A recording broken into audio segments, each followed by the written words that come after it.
of now the young generation, like Prime Minister Trudeau, that we penetrate the cabinets. I also want to reiterate how deeply sorry Canada is for the situation this put President Zelensky and the Ukrainian delegation in. It is extremely troubling to think that this egregious error is being politicized by Russia and its supporters to provide false propaganda about what Ukraine is fighting for. Why does this government treat Alberta like a fart in the room that nobody wants to talk about or acknowledge? I heard her say a word that I know is distinctly unparliamentary, and I think she may want to withdraw it. The word was F-A-R-T. I mean, we love your Mr. Trudeau. I mean, his family has always been such big fans about that.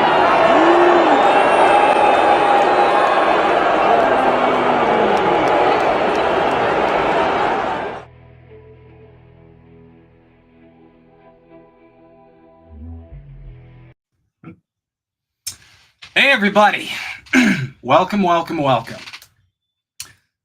to episode 4 of the Maple Files. I'm your host, Snow Himbo, and this is my my co-host, Yeti Jesus. Welcome aboard, everyone. Gonna be a fun time tonight. Oh yeah. So this is gonna be a big episode because we're covering Canada's involvement with the World Economic Forum. So the reason I wanted to cover this, first and foremost, is because I'm personally, as someone who identifies as a Marxist, very frustrated with the discourse around the World Economic Forum in general and other very big top-down consolidations of bourgeois power. Because I feel like almost all of this discourse is permitted by predominantly reactionary political factions. You got the conservatives who never shut up about this. As far as Canada is concerned, the only person really speaking out about it is Milhouse there, or Pierre Poilievre, if we will. I'm never going to be able to not see that now. I'm just gonna say Milhouse until I die now. I'm sorry, Pierre. It's like it's over. It's never been more over, actually. And I feel like it's really we're at a weird place with specifically the World Economic Forum when it comes to like anything like to the left of conservatives, really. Because I'll be honest. I have spoken up in great length about the World Economic Forum, and I've lost a lot of followers. I've got blocked by a lot of people, and I've had a lot of even like far left anarchist communist accounts claim that it's like some giant conspiracy theory. Well, we're going to blow that out of the water tonight, but we're also going to cover Canada's involvement with the World Economic Forum. And I'm also just going to kind of break down why you should care about this. Why you should care as someone, I don't know, on the left, why you should care as anyone who's working class, really. Because at the end of the day, we shouldn't be, this is my frustration with the political discourse in the West in general. It feels like there's topics you're allowed to be critical of if you're in this camp, and there's topics you're allowed to be critical of if you're in this camp. You know, like on the right, it's completely okay to be anti-war if the war is in the context of Russia versus Ukraine. That's perfectly okay. But go against Israel, you'll get canceled. Look at it. Look at any conservative person who speaks out and doesn't kiss the Zionist ring.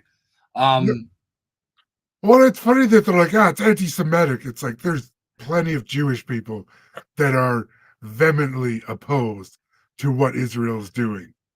So it's not anything. It's a country of Israel, which I always make that distinction with people. I know you do too, but just... It's also, like... No, sorry, I have to answer a question. No, this is not a Yeti tumbler because I'm not paying that kind of money. I bought this for $5 and it's amazing. A Yeti tumbler. I'm going to put the original Yeti on it in a sticker. Yeah.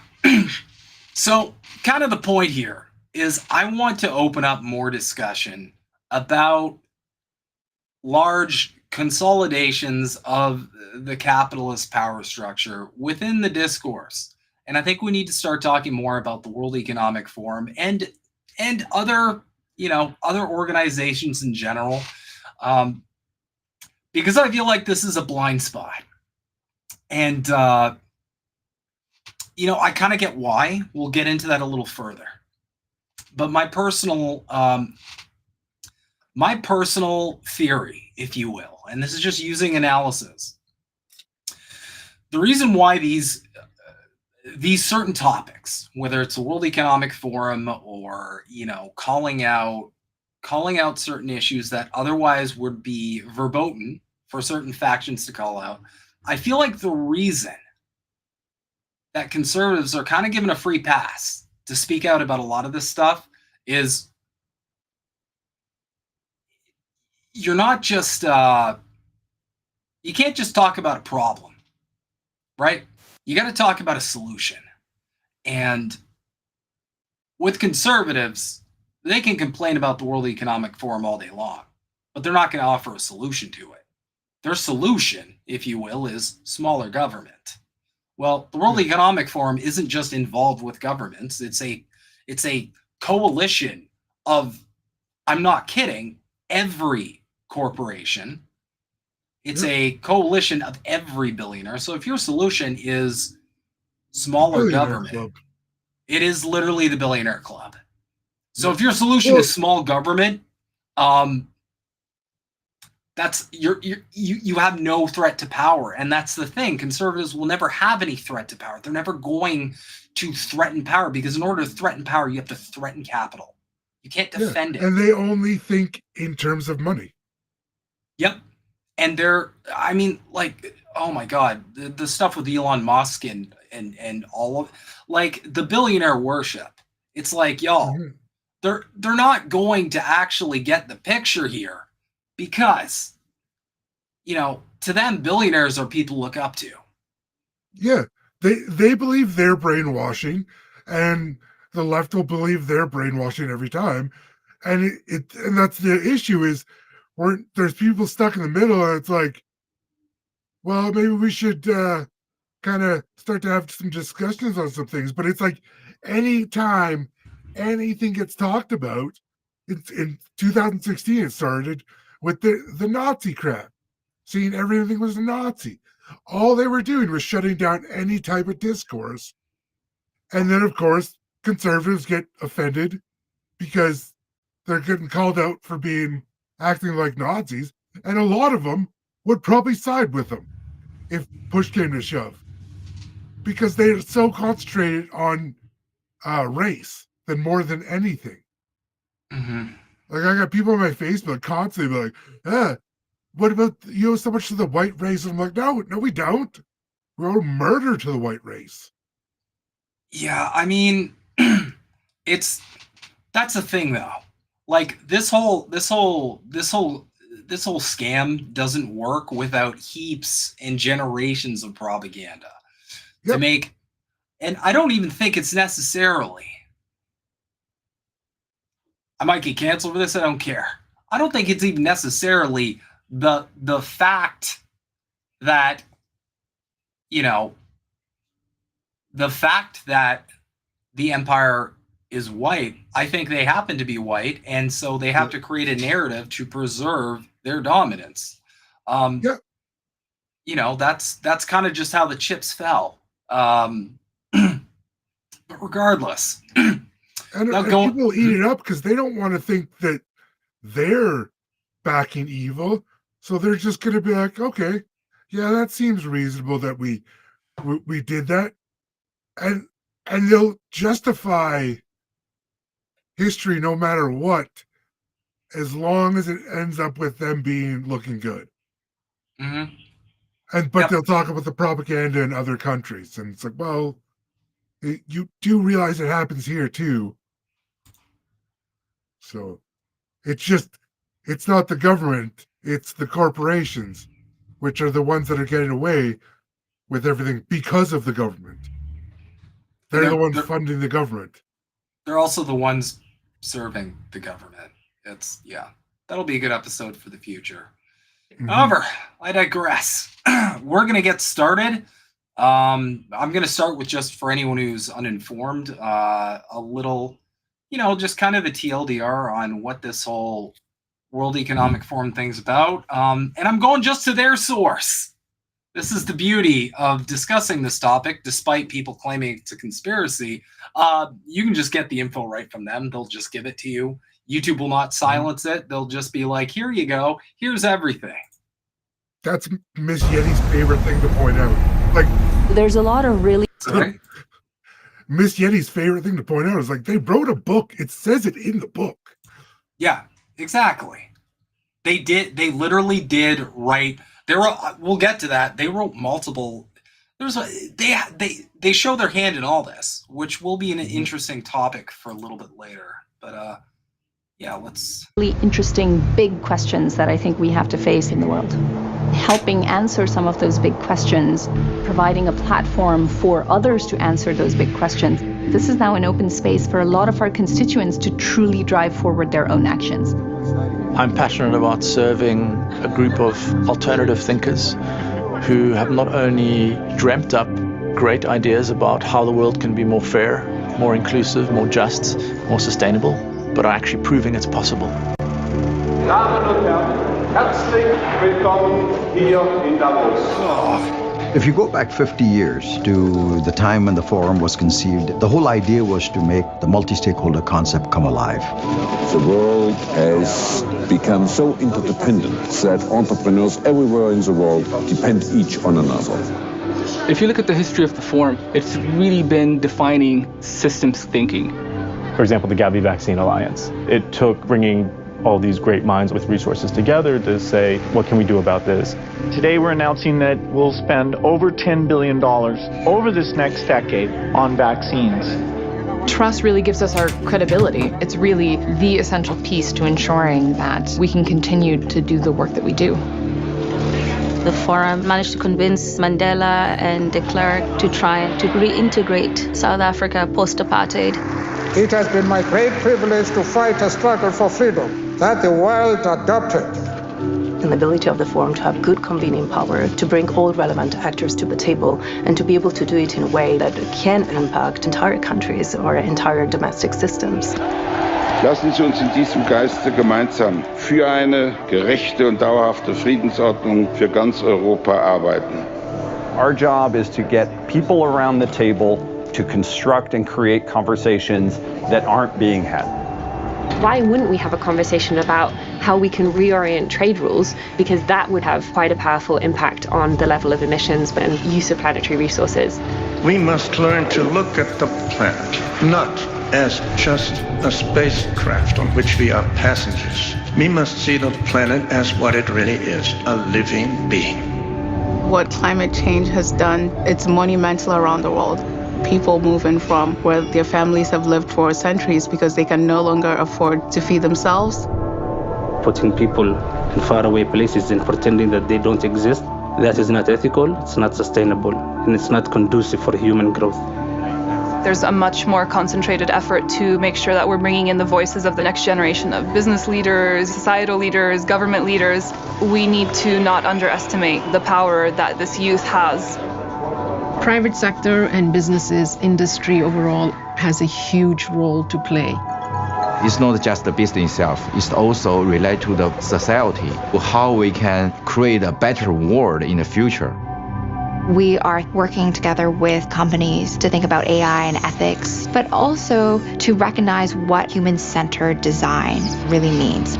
We have the Center for Fourth Industrial Revolution to discuss technology governance. We always put humanity and human in center. And that's where the forum is at its best. It's as a way to shine a spotlight of where the world community could be headed. We have the incredible potential of the information technologies, of the ways of communicating. We're only at the beginning of recognizing how far that is going to change our lives. Each one of the Fourth Industrial Revolution technologies has that potential to create a society that's more positive, that's more sustainable, that's more inclusive. If we can accelerate the formulation of a solution for a rare disease or climate or access to healthcare by a single day, It means a lot to a big chunk of the world population. Right आ गया कैसा लग रहा है बहुत अच्छा लग रहा है और अपने काम करने को बहुत अच्छा लग रहा है This is about shaping the trajectory of our planet, being that credible, neutral platform that is trusted to bring these stakeholders together and provide them guidance that they're willing to implement. Valuing equally that lots of different people might have a contribution to give. Because it often is some of those sort of rare ideas that are coming from an unexpected place that happen to be the game changers.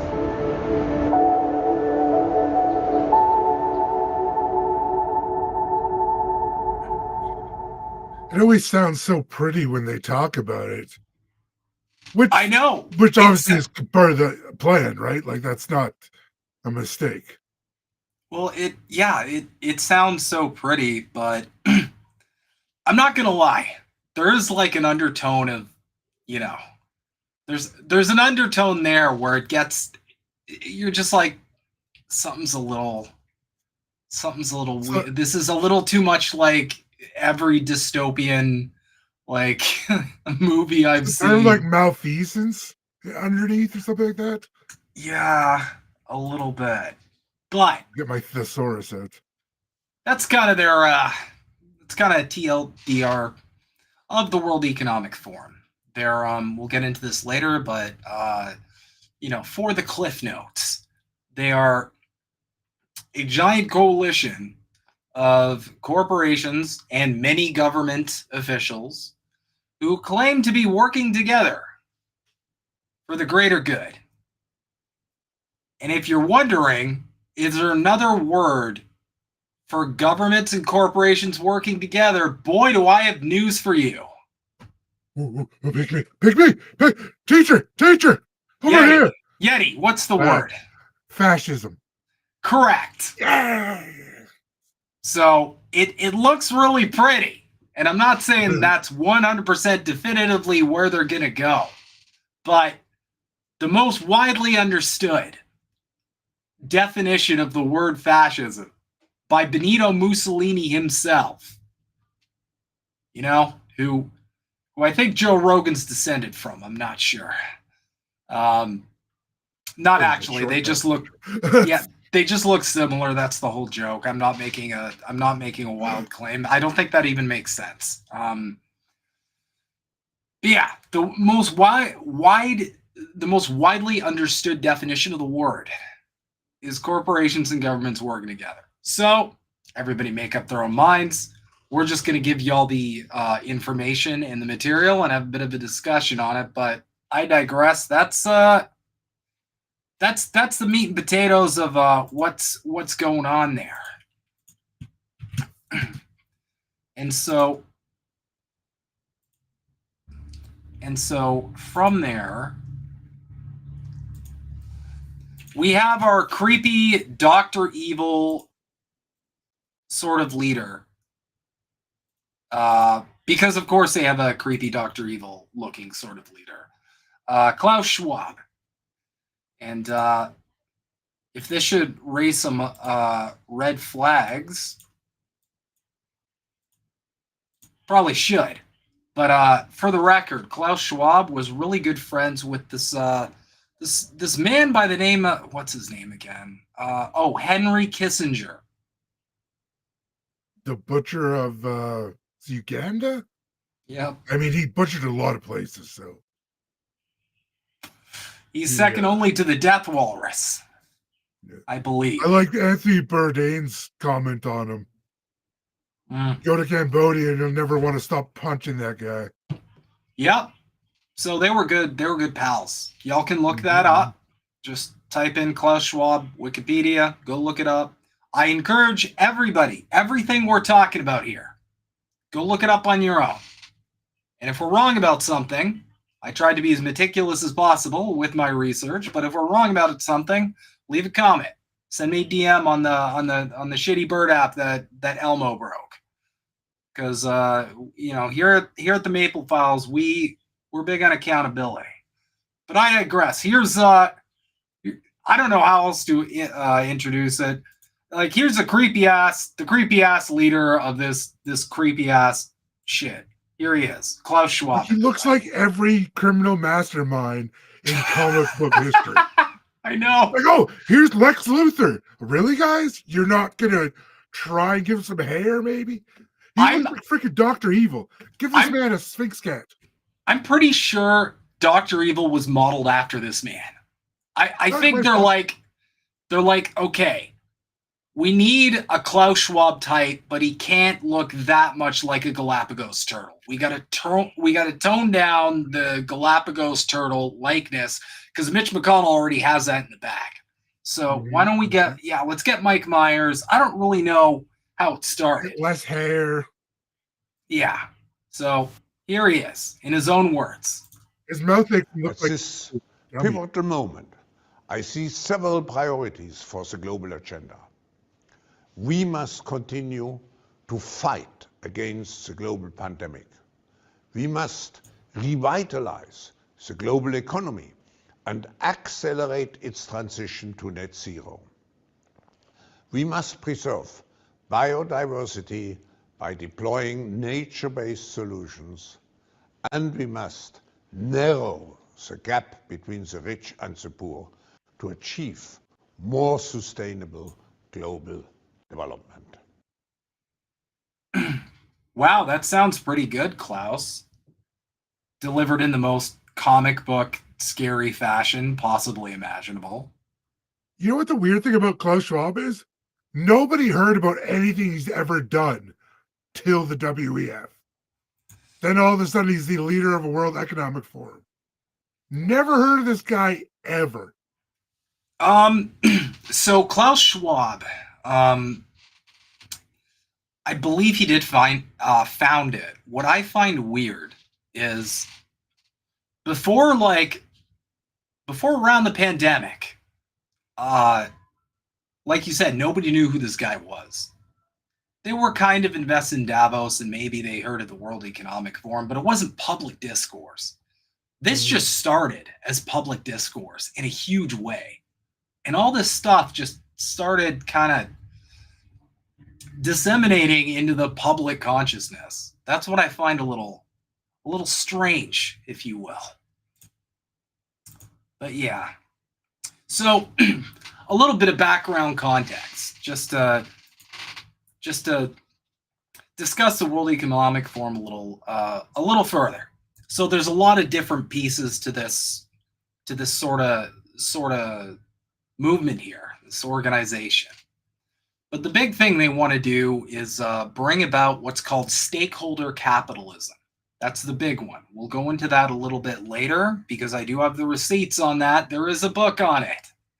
So right off the bat, I find it very interesting that all of the top right-wing sort of influence accounts are saying the World Economic Forum is trying to do a communism.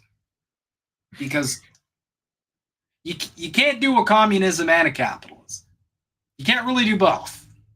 That's not how any of this works, guys. They're contradicting theories. It's oil and water.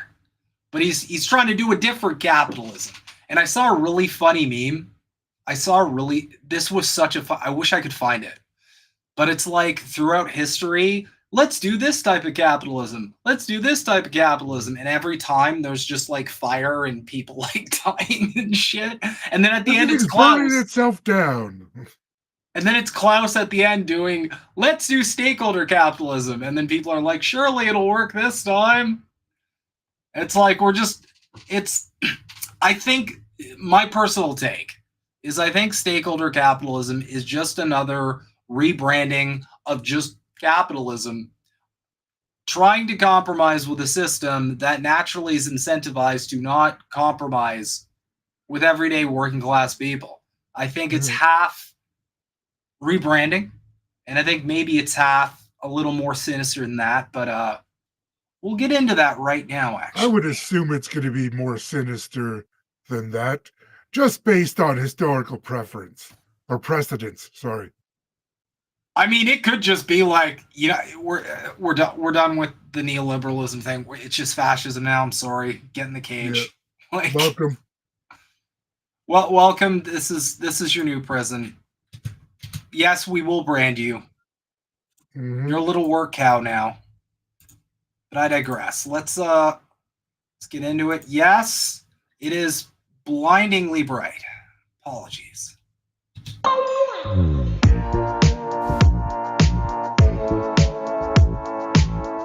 For decades, some of the world's most powerful people have gathered nearly every January at a ski resort in the Swiss mountains called Davos.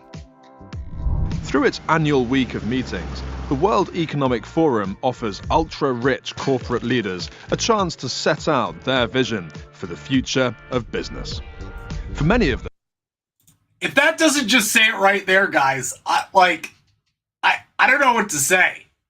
This is the Financial Times saying this. Like, if they can't even put a bow on it, I don't know what to tell you. Them, and for the WEF's founder Klaus Schwab, the central philosophy can be boiled down to a snappy two-word phrase: stakeholder capitalism. But what does stakeholder capitalism actually mean? And is it necessarily a good thing? The term gained traction in the mid-1980s, a time when politicians like Ronald Reagan and Margaret Thatcher were promoting the idea that widespread prosperity could be created by unleashing the animal spirits of profit-seeking capitalism. Their policies were built upon the ideas of economists like Milton Friedman, who famously wrote that there was one and only one social responsibility of business: to use its resources and engage in activities designed to increase its profits, so long as it stays within the rules of the game. The doctrine of stakeholder capitalism took off as a reaction against this philosophy. It holds that corporate boards and executives should not simply try to serve their shareholders by increasing profits, but should pay equal attention to the interests of other stakeholders, such as customers, employees, and society as a whole. Who could have a problem with that? Actually, a large and growing number of people. The stakeholder capitalist drive has come under attack from the right, with conservative politicians arguing that it could conflict with legally enshrined fiduciary duty to investors. Meanwhile, other critics of the stakeholder capitalism agenda say that it's enabling super wealthy corporate leaders and investors to take an unhealthily powerful role in shaping how society responds to urgent social and environmental problems. They worry it could also hinder progress towards tough new regulations by keeping the focus on what companies can do voluntarily. So, is stakeholder capitalism a vital means of achieving a fairer, more enlightened world economy, or a dangerous idea that will strengthen the power of an unaccountable global elite? That's an important question to consider as you track the conversations taking place at Davos. Yeah, so that's I don't know what to say. That's what they're looking to implement. So a couple things here. The takeaway here is, as I understand it, corporations are essentially going to have a role, so to speak, a seat at the table, so to speak, when it comes to governance. That's kind of how the stakeholder capitalism thing works. And again, the branding is good, because the branding has to be good.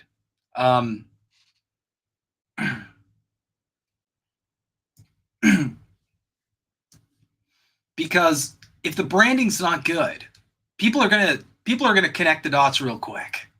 And they're like, wait, so governments and corporations just working hand in hand? Wait, I know that. I learned about that in history class. They weren't on the right side. They were on the bad side. The same term though. Something different. Yeah. Wait, how does that go? First they came for the who? Oh no, I don't like that. So they're rebranding it, and I feel like the right is kind of feeding into this a lot, because they're trying to paint it as this ultra left commie sort of situation. But if you go look up, and again, guys, look this up on your own. There's There's a lot of resources on stakeholder capitalism. I believe they have a Wikipedia page. Let me double check that real quick. They have to. They're remarkably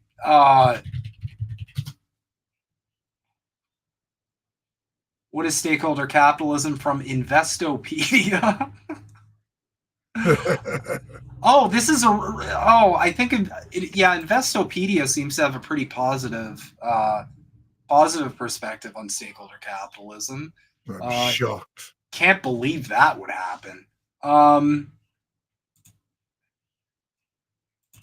Yeah, actually, I'm going to do a little on the fly stuff real quick. Just so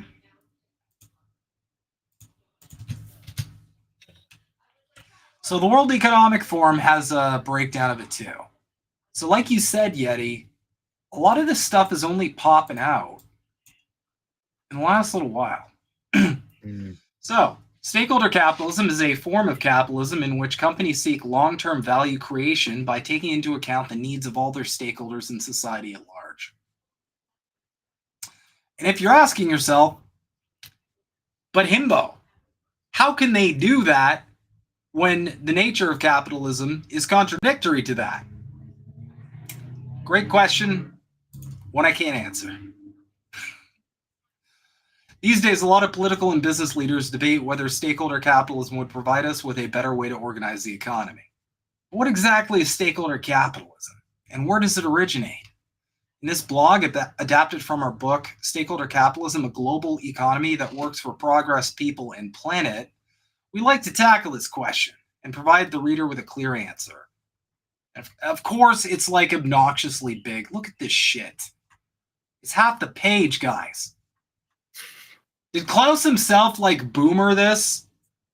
Like, it looks like they got a kid to draw it too. Yeah. I feel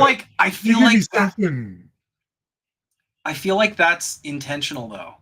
Because they need to make it seem as like harmless as possible. Because look, that's a good so point. cute. I like that actually. I got that. It's so cute. It's like a kid drew it. There can't be anything nefarious behind this. History. The stakeholder concept goes a long way back. More than 50 years. I first wrote about it in 1971 when I was a young business academic, but its roots go even further. In the 1950s and 1960s, it was quite natural for a company and its CEO to consider not just shareholders, but everyone who has a stake in the success of a firm. That is the core of stakeholder capitalism. It is a form in which companies do not only optimize short-term profits for shareholders, but seek long-term value creation by taking into account the needs of all their stakeholders and society at large. Okay, so That's literally what they sold capitalism as. Like they're literally redoing the exact same thing. Like, look, guys, I know last time we told you capitalism works. Okay, we were a little wrong. So this time, we're trying super capitalism. It's literally just super capitalism. We got this, guys. Capitalism, now with extra fries.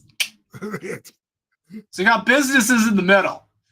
So, I don't know about you, but we're already not off to a great start. Business in the front, corruption in the back. It's a mullet of reality. So the central focus of this little image here is businesses at the core. Right off the bat, I'm a little nervous. I don't know why. Because you're putting all these other people, just state and society just to the side there. They just work together. State and society and businesses, this shit right here, that's the part they want you to like gloss over. It's like, wait, what do you mean? What do you mean they're working with the government? Society. And I mean, businesses run everything. Yeah, and business and economy. That one's a little goofy. It's like, isn't that just how that works? Lenders, I don't. Yeah. Well, anyway, see, like banks and lenders. That's what I really need to see and corporations. But like that's where a lot of the big issues come from, because banks make it easier to spend more money, but it makes them more money. But people always revert to like, oh, I can get a little nicer vehicle now, but I'll just have to pay some interest on it. Mm-hmm. I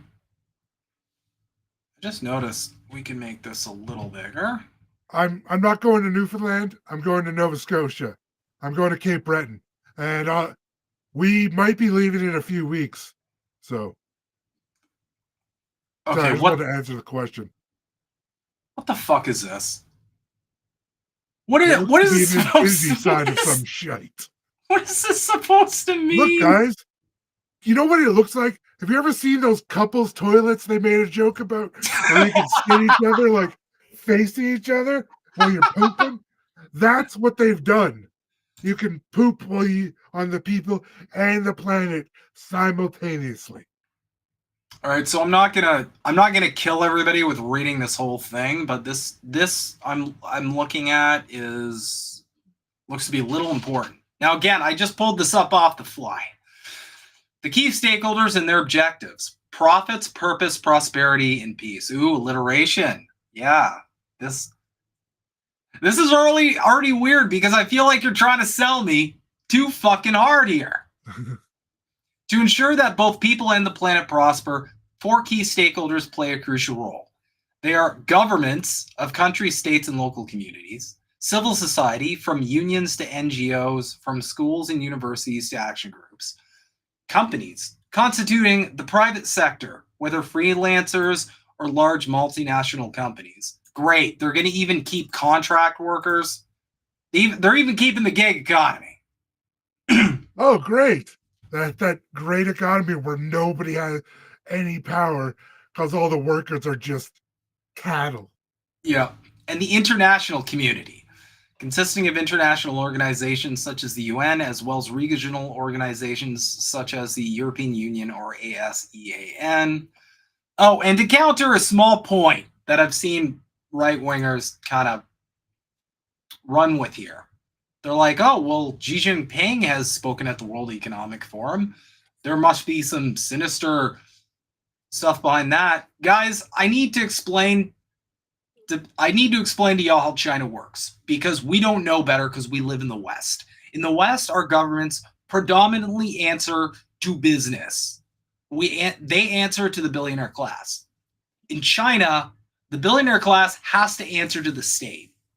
So this isn't really like a thing he even has to kind of go along with here, because they can't pull any shit. If they do, China's got an answer for it. Trust me. They're not afraid to jail a billionaire, and they don't stop there without making this a little bit not friendly for kids. All these stakeholders crucially consist of people and make use of the planet. It is no surprise then that they should want to optimize the well-being of all of us as well as that of the environment. Really? Because, like, we have capitalism now, and it just doesn't do that at all. So why is it no surprise? It's a big surprise, because we're not seeing any of that in the real world. I'm not seeing anything in the real world, but I digress. But equally, it should be clear that they have specific objectives that make them distinct organisms in the first place. Governments focus on creating the greatest possibly prosper. Am I having a stroke, or is this just not a sentence that works? Do you smell burnt toast? Government focuses on creating the greatest possibly prosperity? That is a horrible, horrible sentence. Okay. Did they not get some lighters in here? God. I think Klaus did this. I think Klaus did this after like a 6-pack. For the greatest number of people. Okay, that sounds good. I love possibly prosperity for the greatest. See, there's never any actual numbers. It's just soft talk and ideas and thoughts and prayers.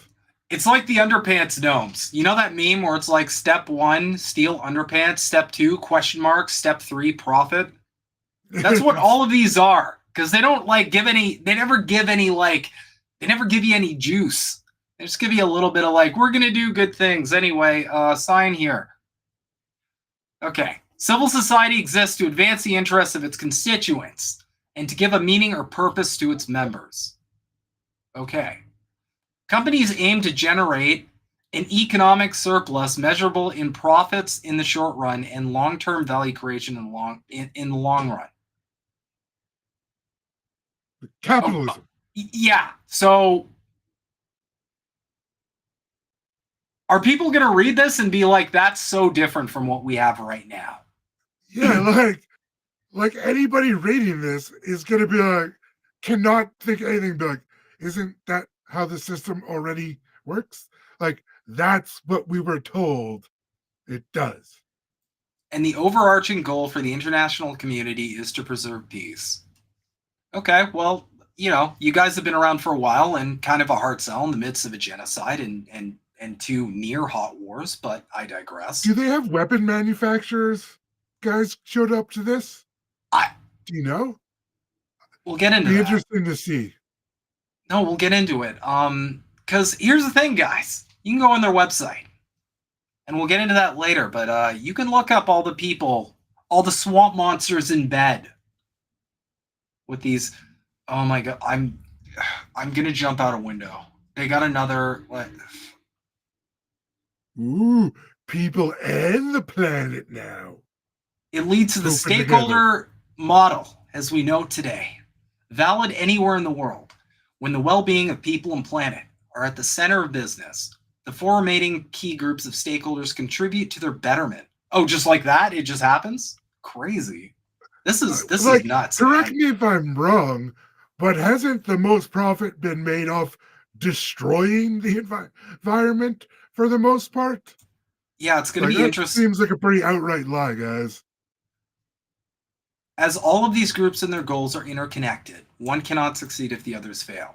Okay, but again, by this whole logic, by this entire logic, this would have already happened somehow. Okay, so they got the people planet thing, the weird, like, almost Ouroboros. You've got...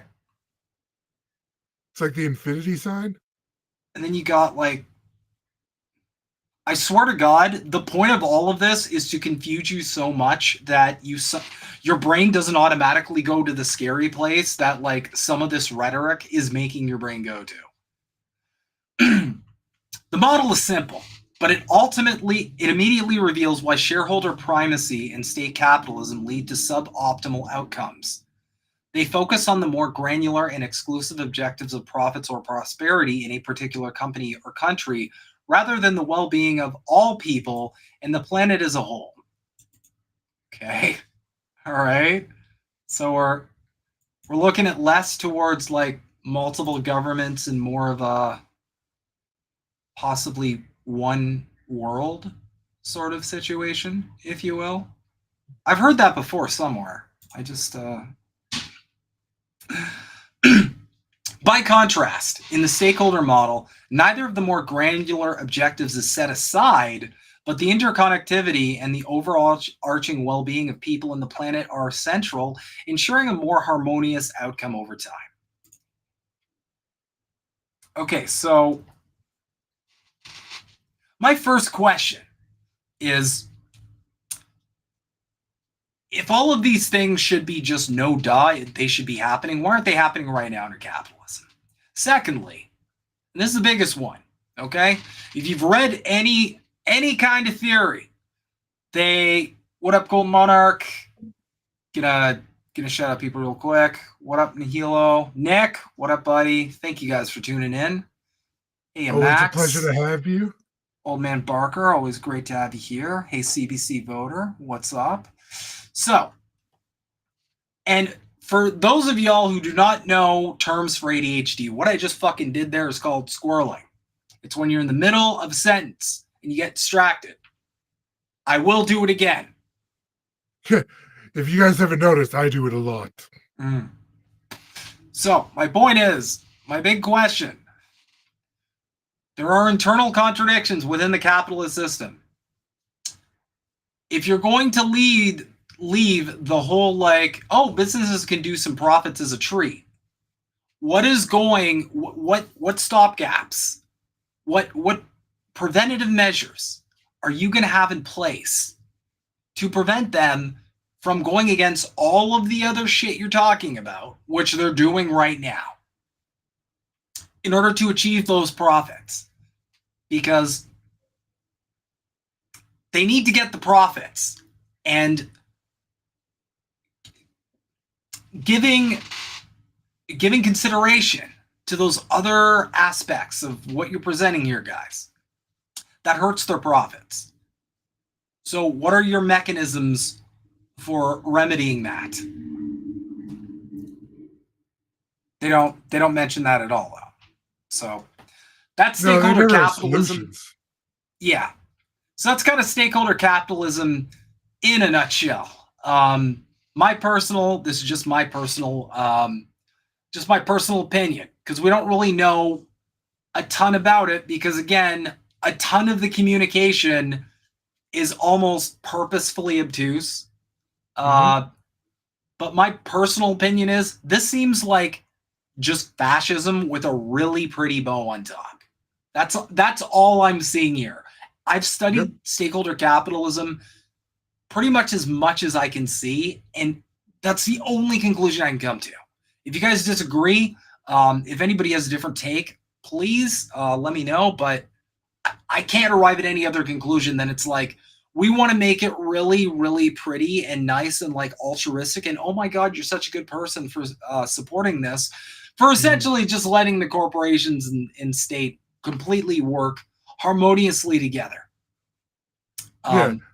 It's like letting the cops investigate the cops. It's not going to do anything. It's going to be a revolving door of nothing happening, and we'll continue to be in the same position. Well, no, we won't. It'll continue to get worse and worse and worse. All right, so that's stakeholder capitalism. I hope you enjoyed it. Here's like I said, there's multiple components to this whole thing. The next thing we got is the World Economic Forum also has program that you guys might be familiar with, because I know some of y'all are well read. You're smart cookies. You think about shit. They got the Young Global Leaders program. The Forum of Young Global Leaders accelerates the impact of a diverse community of responsible leaders across borders and sectors to shape a more inclusive and sustainable future. And in case you're wondering, is this going to contain a lot more nebulous as fuck language? I have bad news for you. Inspire. YGLs are motivated to use their talent and influence to be a force of good. We cultivate collective and individual leadership to help develop informed, visionary global change makers. Connect. Oh my God, this is like, have you ever been in one of those like corporate meetings where they have this bullshit, where they've got like a word that describes their company, and then like they give a little like wispy diatribe on the word and how it applies to their company? They're doing this. This is already like the most corporate it can possibly be, and they're trying to frame it as anything but. Corporate needs you to find the difference between capitalism and stakeholder capitalism. The same picture. That's perfect. Oh no. Young global leaders believe that by pooling their diverse skills, experiences, and networks, they can achieve more together. We foster collaboration in the global public interest. Transform. YGLs, I hate YG. Like, just stop. Just stop with that. Just don't. Just call them baby fascists. I'm kidding. Well, YGL, I mean, you're starting to get a little bit like the young group in Germany. I know. That's the scariest part. You got a German guy who's hell-bent on world domination. I'm just saying. Again, guys, this is why people like me on the left are screaming about this from the rooftops. Okay? We don't want to... I don't want to have to go do another Battle of Berlin, okay? Yeah. I don't want to do it again. We had to do it the first time. And then the West I am couldn't not even... built for this. No. YGLs are pioneering and bold. We identify and champion ways to scale up, amplify, and accelerate their impact to make more of a difference in their communities and beyond. About us, our growing membership of more than 1,400 members and alumni of 120 nationalities includes civic and business innovators, entrepreneurs, technology pioneers, educators, activists, artists, journalists, and more. Along with the World Economic Forum's mission, we seek to drive public-private cooperation again. They can't help themselves. Public-private cooperation. They keep shoving it in your face. We're united by the belief. Sorry, what's that? Oh, sorry. No, just go ahead. We're united by the belief that today's pressing problems present an opportunity to build a better future across sectors and boundaries. Our principle... Oh, I want to die. You can't be... What? You're doing more... Used some arrows to go like a flow chart. They really messed up on this one. They didn't make the flow chart. I'm not impressed. You got more words down. Are they the same word? It's different word. Oh my God. Our principles. As part of their commitment to responsible leadership, young global leader community members have come together to define principles for interacting with one another and in the world. Generosity. We take time to listen and support each other at a deep human level. We go out of our way to make a difference to one another's work. We're inclusive. We challenge each other and make diversity a source of strength. Speaking of the inclusivity, just on breaking Canadian news real quick, speaking of all that inclusivity, the Liberal Party, who is very much aligned with the World Economic Forum, just announced it will not be attending Pride Month because of pro-Palestinian sentiment. So, very inclusive, guys. That's like doubly non-inclusive too, because you're like abandoning Pride because of pro-Palestine. So you're excluding two groups of people at once. And all these boomers that talk about Russia and China interference, not one word about Israel interference. Not one. No, because the word anti-Semite is like, that's like blood chilling. That's like a blood chilling, because like essentially you're just calling killing Palestinians is anti-Semitic. Yeah. I mean, I don't know if we're talking about fascism. The coverage so far is leaning pretty close in that direction. So the whole like, we're just gonna let a genocide go to. I don't know, guys. Like, I'm a little concerned. I don't know why more people on the left aren't. Well, it's like he was guilty in the IOC court for being like genocide, and the rest of the world's like, our hands are tied. We can't do anything. Yeah, it's. Yeah, it's. I'm not even gonna finish this. It's just more platitudes. We'll go through the. Oh my God, what is all annual report? Nobody's gonna read this, turtle. History. Klaus Schwab, founder and executive chairman of the World Economic Forum, created the Forum of Young Global Leaders in 2004 to help the world meet increasingly complex and interdependent problems. Sounds a lot like get them while they're young to me. His vision was to create a proactive, multi-stakeholder community. There it is. Jesus Christ. Training camps. Yeah. Multi-stakeholder community of the world's next generation leaders to inform and influence decision-making and mobilize transformation. Through the Forum of Young Global Leaders, Klaus Schwab envisioned facilitating earnest dialogue and friendships across cultures to bridge divides, fostering fresh thinking and dynamic new ways of collaboration to shape a more positive, peaceful, and prosperous community. Now, pop quiz, everybody. What famous Canadian was a young global leader? Trudeau. The one leading the country. What other Canadian was a young global leader? Milhouse. We'll get to that. But on paper, the one leading the NDP. Both of them. Oh, Jagmeet Singh. Or Yeah. Jagmeet, sorry. It's interesting how they're both kind of like in a coalition together, huh? It's weird how that happened because the NDP Definitely. I voted for was very hostile towards the Liberals. Yeah. That's the NDP I remember. Wasn't pre-planned at all. No. But I digress. That's the young global leaders in a nutshell. And we have a list of current young global leaders as well.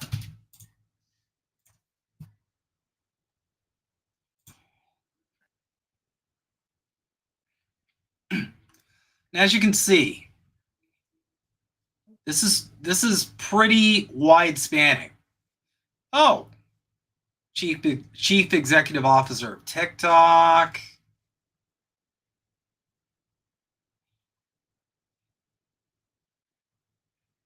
Wow, that's crazy. It seems like a lot of bigwigs, almost predominantly. Priest Society of Jesus, Jesuits.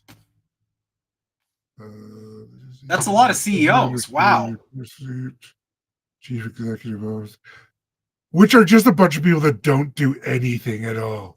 No. They're just cutthroat and willing. Well, no, they really don't do anything. They just get put in those positions as like, like favors to like family members.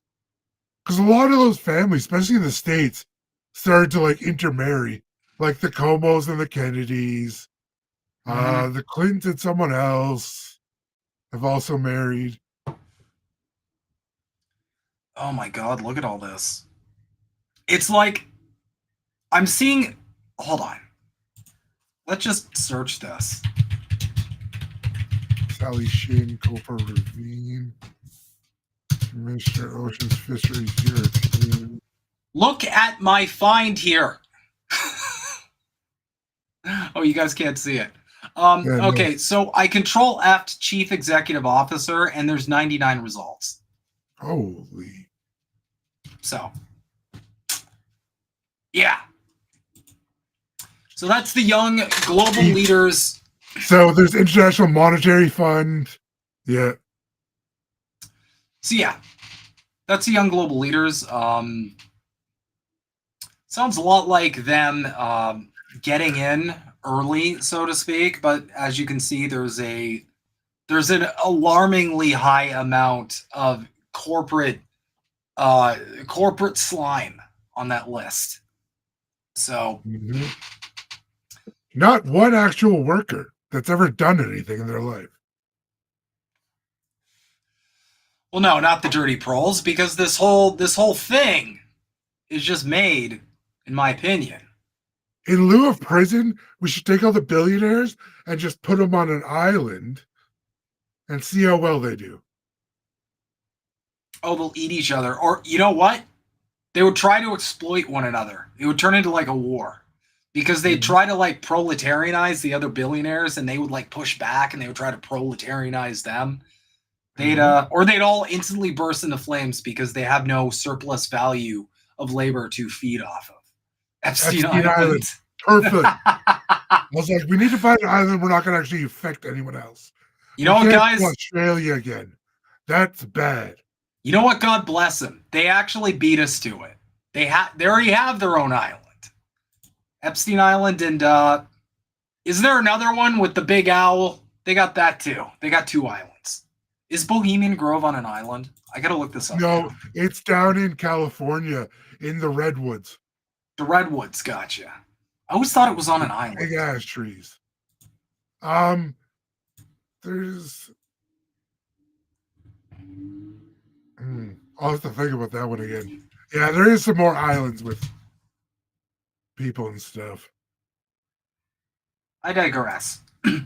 Another part of this World Economic Forum insanity is, you may have heard this term during the recent disease period of life.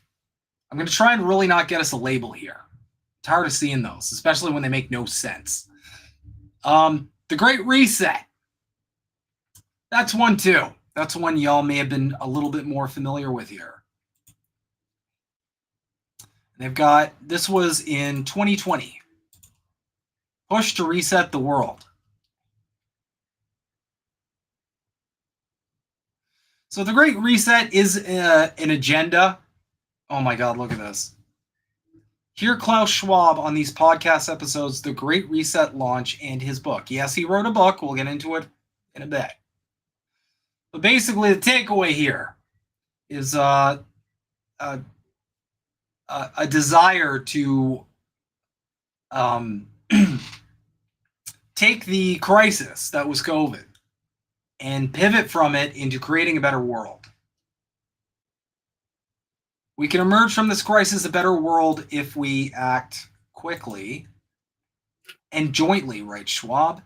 The changes we have already seen in response to COVID-19 prove that a reset of our economic and social foundations is possible. This is our best chance to instigate stakeholders. They just can't help themselves.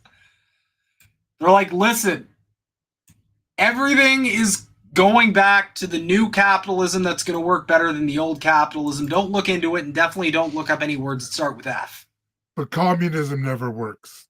Yeah, of course. Nope, never. That's why we have to. That's why we have to shut it down in every country they try it.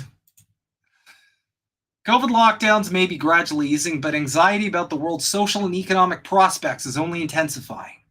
There's good reason to worry. A sharp economic downturn has already begun, and we could be facing the worst depression since the 1930s.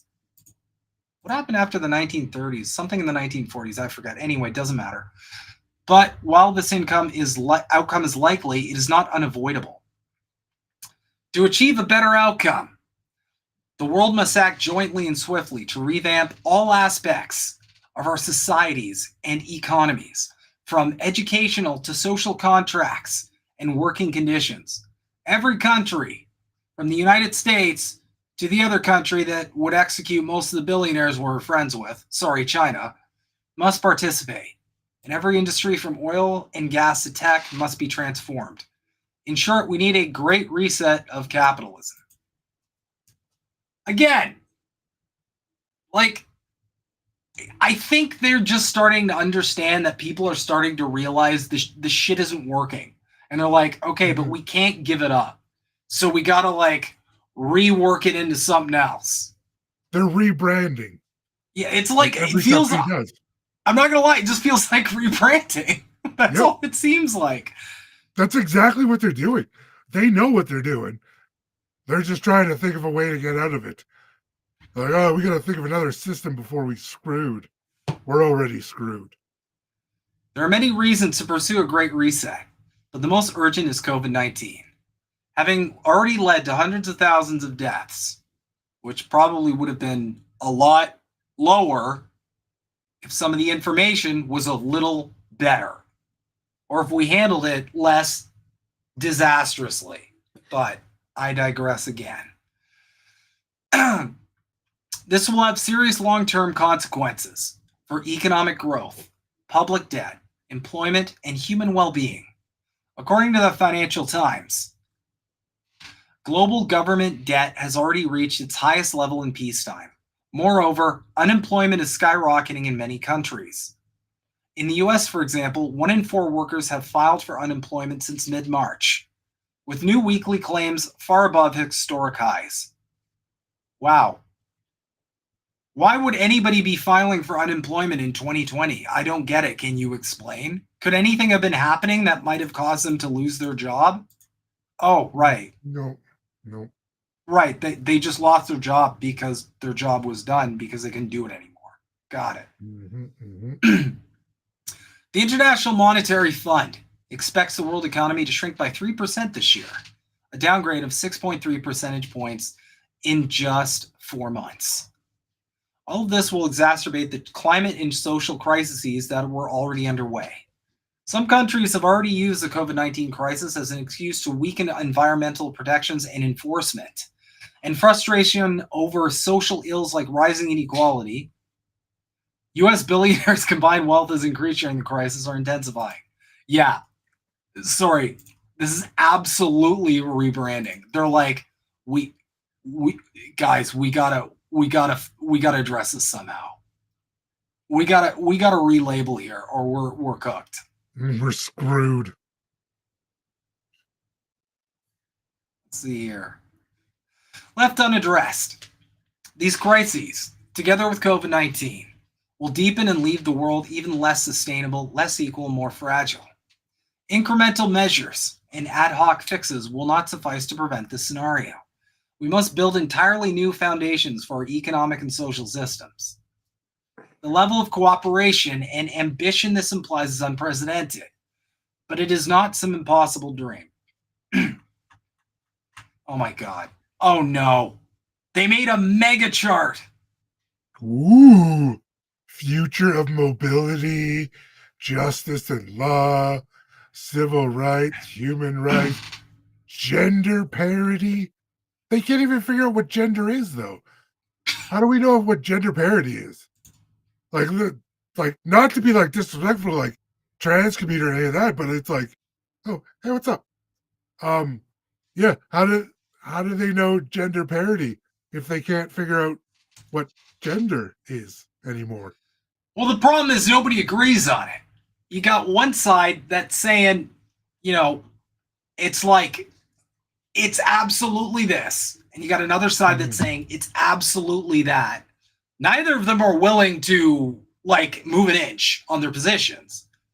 And they're just fighting over it. And I'll get into the culture war in another episode. But that's what I feel like the problem is. It's like nobody can agree.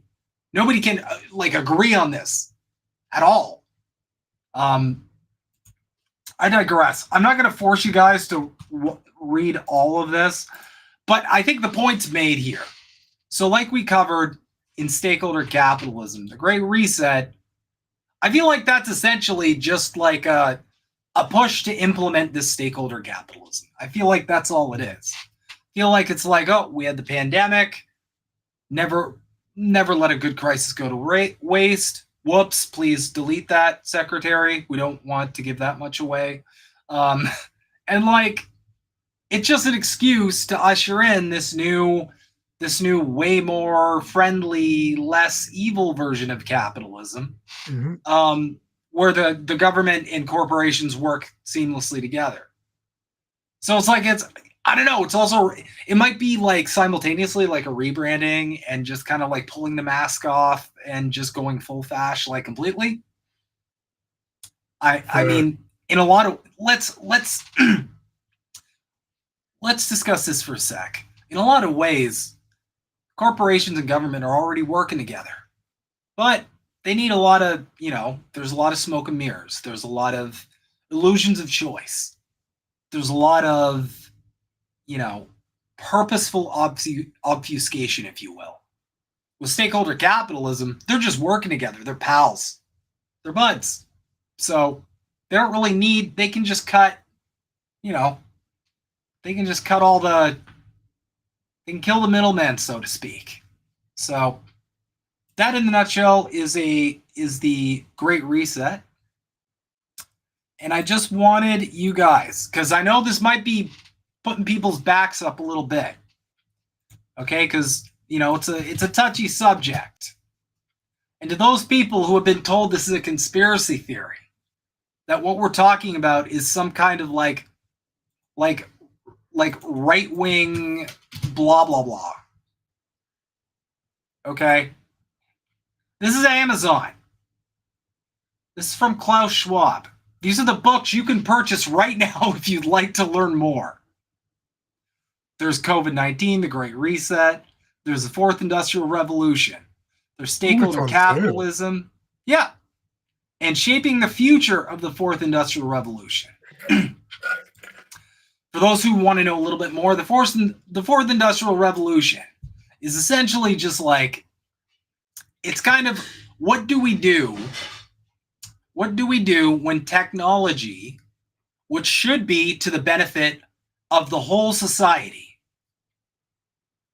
What do we do when that technology displaces millions of workers because we live under capitalism, and the capitalists will do anything they can to decrease their labor value, or sorry, their labor cost? That's all that is. It's like, how do we get around this? Because here's what I don't think, I'm reading between the lines here. The capitalist class is correctly pointing out that if they don't nip this problem in the bud, there's going to be millions of people with nothing to do. Yep. Millions of people with nothing to do and no way to feed themselves is historically not a good idea when it comes to your personal dominance and your personal control over other people. It's also very much not good for profits because, again, they need people with purchasing power or they're going to lose their profits. So that's that right there. Getting into the fourth industrial revolution might be a good standalone because there's a lot of stuff there. But the point I'm making is anyone who says this is a conspiracy theory, just go check out one of the books that this dude has on Amazon that is completely not censored, not blocked away, nothing to see here, folks. You just order the book and read it. So, to that note,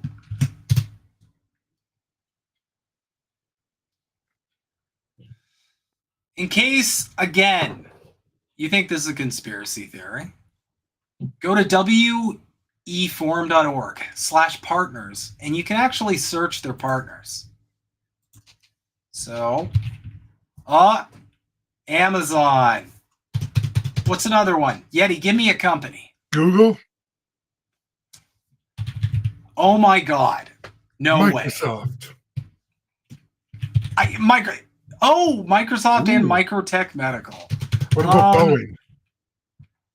Oh, that's a good one. Yeah, let's go look. Did I spell it wrong? No. Oh, interesting. That is interesting. So none of the MIC military industrial complex companies seem to be partnered. Oh, but wait, hold on. I think I know what they did. There it fucking is. BlackRock owns everything. And Blackstone Group. That's another rabbit hole, in case you guys are wondering. So you can do this for pretty much anything. Pretty much any company that you can think of, really. Let's type in Trudeau for sure. For shits. Okay. Of course not. Actually, I'm a little curious. What about RBC? Oh, no. Wait, not C. Please, no. Please, no. Okay. CIBC? Is that CIBC? I'm not 100% sure, to be honest. Or is this where it's something different. Is that where they launder their money through? Okay, so all of our banks are working with the World Economic Forum. That's fine, guys. That's fine. It's perfectly fine. But my point is, go to this site, go to partners, go look up your company. Your company might be up there. You never know. Right? I did not register my company with these people. Well, not your company. Like, if you're a worker, the company you're working for. Let's actually, this is going to kill everybody. No Tim Hortons. Wait, what's the parent company that owns Tim Hortons now? I think it's like the same company that owns Burger King. Yeah, it is. So what is that company?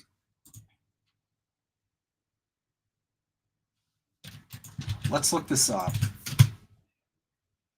Okay.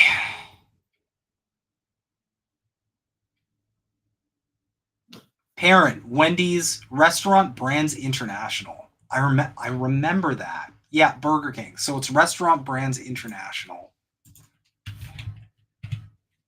Oh, look at that. Okay. But they could be sending CEOs too. That's true. Let's see. Okay. Well, they don't have everybody yet.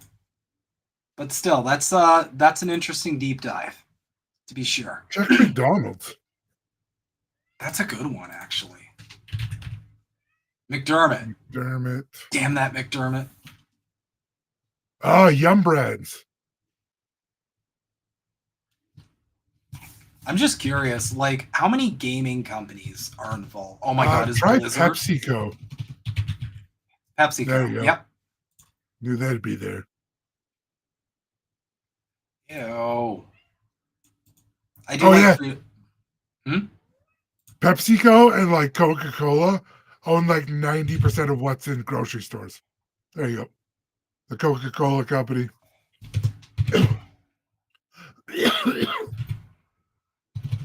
Does Loblaws has to have a parent company?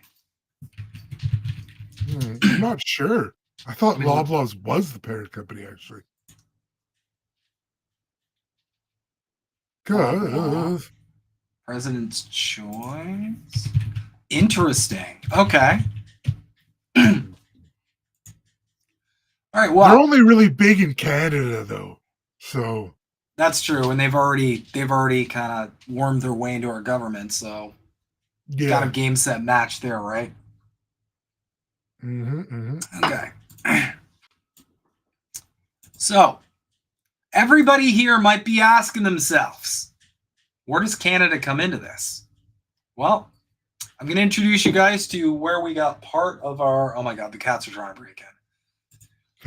Let me introduce you guys to a video that is part of our intro, for now at least. Would love to. When I mention now names like Mrs. Merkel, even Vladimir Putin and so on, they all have been young global leaders of the World Economic Forum. Remember that? But what we are very proud of now is the young generation, like Prime Minister Trudeau, President of Argentina and so on, that we penetrate the cabinets. So yesterday I was at a reception for Prime Minister Trudeau, and I know that half of this cabinet, or even more half of this cabinet, are actually young global leaders of the World Economic Forum. Half. He's bragging. It's insane. That half are affiliated with these people. So that's like a quarter of our government almost. Pretty much. But please, let's argue over FART some more. I took two things that I love, dancing and dogs, and I made them into a successful business. This is interesting. The Deputy Prime Minister taking the stage in Davos, discussing how Ottawa is looking to adjust the Canadian economy coming off the pandemic. After the shock that we all experienced during COVID, with things shut down, our people are just going to demand a little more security in their supply chains. Chrystia Freeland was part of the panel on how economic recovery requires trade and investment during Thursday's session at the World Economic Forum Summit. She says while the pandemic had a major impact on the global economy, geopolitical issues like Russia's invasion of Ukraine have also increased pressures on inflation. A former Bank of Canada governor thinks there is a shift taking place, which is changing how global trade is being addressed. Our trade routes are being rewired through de-risking of supply chains. That is a form of a supply shock. It will have some persistence. Obviously, energy systems are being rewired with addressing climate change. Mark Carney is also the UN Special Envoy on Climate Action and Finance and says the push away from fossil fuels will play a factor through the rest of the decade. It's something climate protesters have brought to the Swiss resort town, but the oil industry says providing there are no major challenges, 2024 could be a stable year. If one or more than one a major oil-producing country is directly involved in the conflict, this may well give a upward pressure on the prices. These comments come as U.S. forces struck Houthi rebel military sites in Yemen Thursday as tensions in the oil-rich Middle East remain high. The Houthis have disrupted global shipping routes by hijacking... Okay. That's a good take. That's what we need, more security. So, that's Canadians up there on the World Economic Forum. They're talking about a drastic change that needs to be made because of the pandemic. And I just want to ask y'all, does that sound a little familiar based on what we covered earlier? Sounds pretty much identical to the whole reset thing they're talking about. Same language, actually. It's almost like they were just kind of handed, you know, a script. Interesting. Now, I'm going to further put this point home. Now, this is from a site called beyondthenarrative.ca. I don't know which leaning it has, but I do want to give you guys a little bit of a tip here. You'll fall into a trap whenever there's some media organization or another, whether it's a content creator, whether it's a website, where people will try and frantically dismiss it by saying, oh, that's like a left-leaning website, or oh, that's like a right-leaning website. It doesn't matter. The only thing that matters is the content. What are they saying? Is it correct? Can we verify this? And I did verify this on my own. Please go and check it for yourself. Don't believe me, some himbo on the internet or some Yeti on the internet. Go and check it yourself. Read. But the whole purpose of this post here was to identify elected members of Canadian governments that were also members or participants in the World Economic Forum. And they claim that as the research has continued, they found more and more connections. So right off the bat, we got the big ones. Justin Trudeau, Christina Freeland, Jagmeet, sorry. The A fucks me up every damn time. Sorry, Jagmeet. I didn't mean to mispronounce your name. So right off the bat, you got two leaders of two major parties in our country affiliated. And basically the second in command. Here's some special notes. Pierre Poilievre. Now, you might ask, why did they list him? Why did they list Pierre Poilievre when, and we'll come back to this, why did they list Pierre Poilievre? Let's talk about some of the bigger picture issues. When he was on a podcast, I'm pretty sure this is some kind of reactionary podcast, because let's be real, most of them are just reactionary podcasts. Sure. Why would they list him on that site after he says comments such as the following? Issues that I've heard a lot of concerns about from conservative members and conservative supporters, and I'd say people that are potentially available to you as a leadership candidate seeking support in the next few months. And one big one, which admittedly I have talked about for years, and I think it's only in the last couple of months that it's gained a lot more traction, I think outside of a small group of people that have been working on it, is some of the global influences we see in a lot of Justin Trudeau's policy. And I want to be clear, I'm not talking about conspiratorial thinking here. I'm not talking about global cabals, but you do have, for example, the World Economic Forum, a group that Justin Trudeau and many people in his cabinet have actually promoted and actively participated in. We've got the Great Reset, stakeholder capitalism, all of these things. And you've spoken out, I think, about some of these even on the floor of the House of Commons. I've had people that have said that you yourself are connected to the World Economic Forum, and I wanted to give you an opportunity to address this head on, because I'm sure you've seen it as well. Is there a connection there? Have you ever spoken at a World Economic Forum event? No, I have not. No, I've never been to Davos. I've never been part of the organization, and I don't agree with its publicly stated policy objectives. My policies are different. I obviously support small government, more freedom, and individual independence. Small government, but I wonder what small government could mean. Because if it's small government, well, what's going to fill the void? I just have a fundamental disagreement with the organization's policy outlook. And that is something that you can look at my track record. I've said that on the floor of the House of Commons. I said it in parliamentary committees. I've said it in comments that I've made online for years.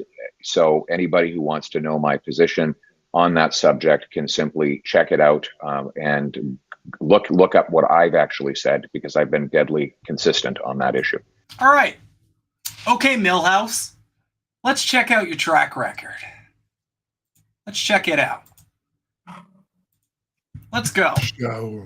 This is archive.org. If it ever fucking loads. So, this is essentially the internet's Wayback Machine. So it archives, basically gives you a screenshot of a website. I'm not entirely sure, but I believe the values here would be a date of some kind. The 2021 looks, is there anywhere else to? Oh, it's right here. So April 2021. April 2021. Pierre Poilievre was on the World Economic Forum's website.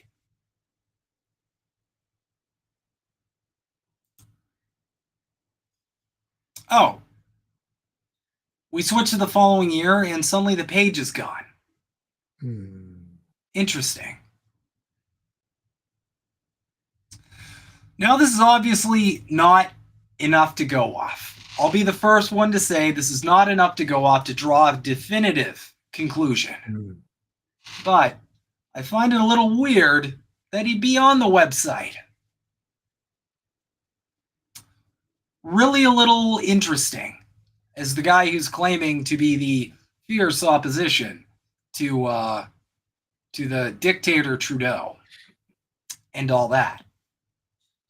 But, I mean, it wouldn't be that different from, say, the United States of America, because for as much of a fierce opposition Donald Trump claims to have with Joe Biden,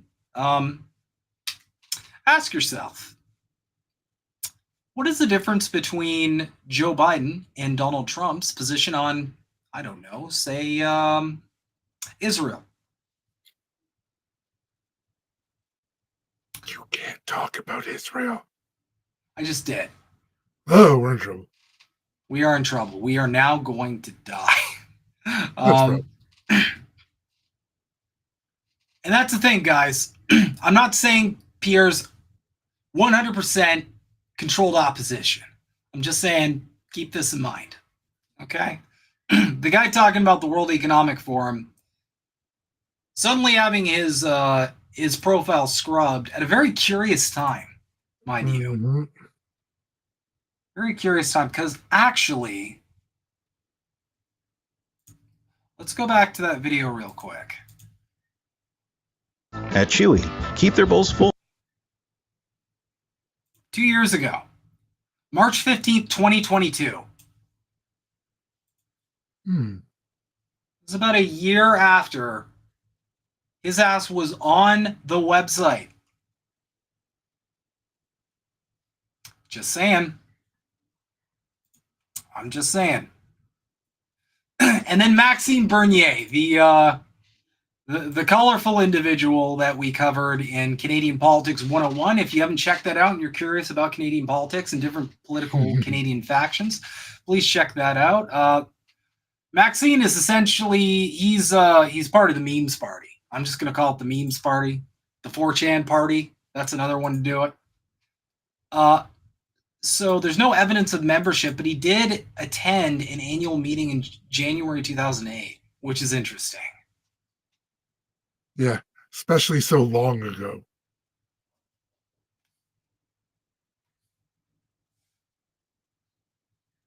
Let's click this. And again,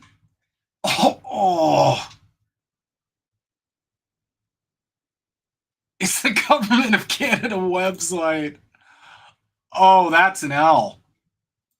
Oh, Maxime, that's a big L, sir. Travel to Davos, Switzerland. 1982. We got a quote.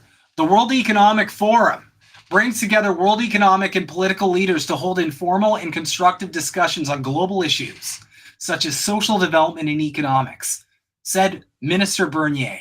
While at the WEF, in my discussions with my counterparts, I intend to advance Canadian priorities on issues of international cooperation, foreign policy, and reconstruction in Afghanistan. Well, again, no definitive conclusions, but it's not. Canada's been invited to the WEF annual meeting since 1982. Yep. It's the long. You got to give them credit for the long game. Yep. So, and again, I don't know what Ben this website has, but you know what? We checked it out, and they got the receipts, so that's good. Mm-hmm. It's not a bad thing. Now I got another one. Again, I don't know the lean in this article or this website.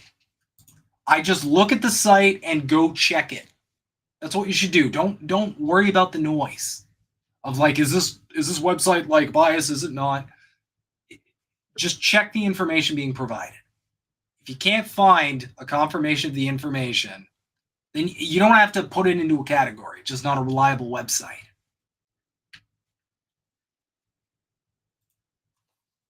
Then again, everybody goes to CNN and, well, we know how reliable that shit is.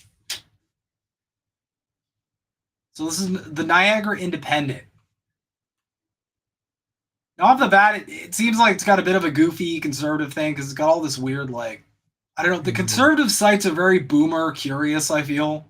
They've always got these weird advertisements like we're on a fucking GeoCities site back in the day. And I swear to God, I miss my GeoCities page. But I digress. This is of 2023. WEF's intrusive agenda being debated in many countries, though Canada remains an exception.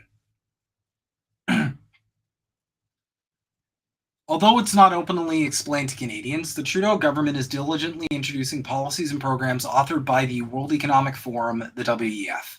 The World Economic Forum global initiatives are championed in Canada by PM Justin Trudeau, who is a celebrated national figure by the forum's chairman Klaus Schwab, Deputy PM and Finance Minister Chrystia Freeland, who sits as a trustee on the WEF board.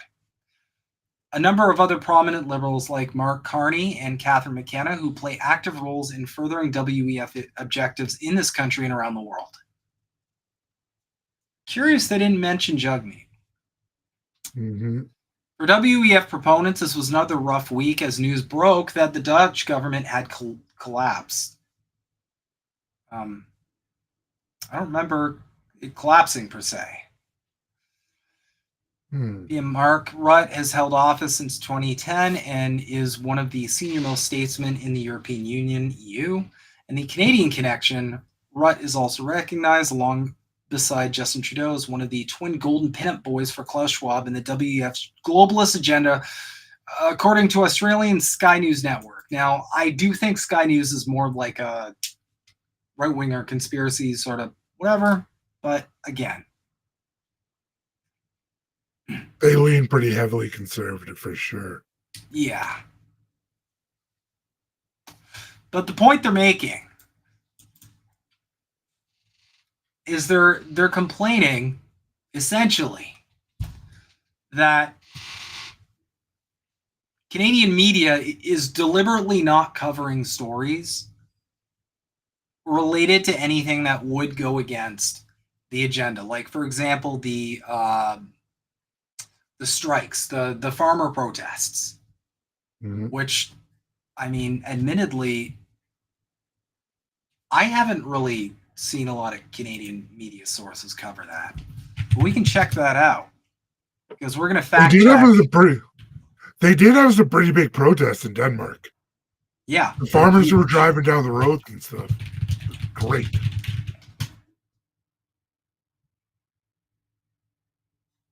Okay. So, let's see.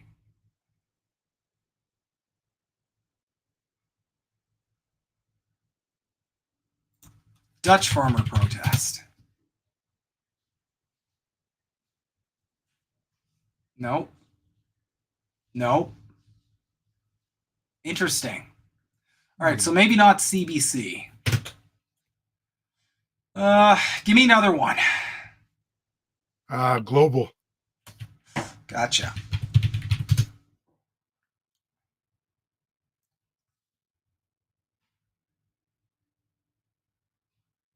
Oh.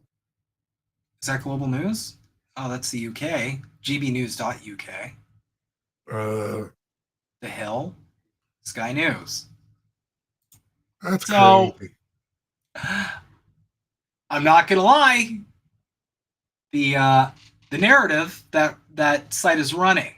I don't know about the Dutch government collapsing, but the narrative that these events, which this definitively did happen, there's some meat. There's some meat to that story. Now, speaking of, we got really lucky that like my ADHD squirrel brain is somehow like segueing us almost seamlessly. It will not happen often, but this is just, I don't know. I rolled a natural 20 on ADHD tonight, I think. But I digress. The National Post. This is their framing on the World Economic Forum. First reading. Does the WEF secretly control the Canadian government? No, but it's not an entirely crazy idea. As revealed by the National Post, Christopher Nardi, the Federal Ethics Commissioner, has been barraged by more than 1,000 requests for the office to investigate claims that senior members of the Canadian government are under the sway of the World Economic Forum. It's indicative of a theory that has gained remarkable currency among Canadian right-wing circles, especially during the events of Freedom Convoy. Oh, of course. Of course we got to shit on the truckers. Yep. I just got to throw that in there so it ties them together. And of course, any inquiries, like I said, the point I made, the reason we're doing this is I want more discussion on the World Economic Forum outside of these reactionary factions. Yep. Yeah, we have to have serious discussions about how we're going to, one, deal with the problem, and then solutions to our upcoming problems. Yeah. Because we're going to have problems. Because the solutions I'm going to advocate for is going to be different from these reactionary circles. Because what they're going to argue is as long as we just like work with capitalism, much like the WEF, ironically, if we just get the certain bad guys out of the system will work great. They're not going to have a solution. That's the problem. And that's why I think the right, the reactionaries, are allowed to speak freely about this, because they'll never have a solution to this. Because in order to actually push back against this, there is no solution that won't threaten capital. That's why it's verboten in left-leaning spaces, because all of our shit threatens capital. Yep. And that's where all their power comes from, the manipulation of the financial systems. Yep. So as soon as we start cutting that back, we'll be a lot better off. The gist is that the Swiss-headquartered World Economic Forum is secretly pulling the strings on the Canadian federal government, particularly when it comes to COVID policy. The short answer is no. But it's not entirely crazy to jump to the conclusion that an international cabal of ultra-leftists, stakeholder capitalists, are ultra-leftists. That's wow. I didn't know that. Why? God damn. Okay, so it's right wing, but the bad guys they think are ultra elitists. I'm an idiot. Is secretly pulling the strings of world affairs, particularly when they keep claiming as much. Let us explain. World Economic Forum head Klaus Schwab certainly acts like the head of a global conspiracy.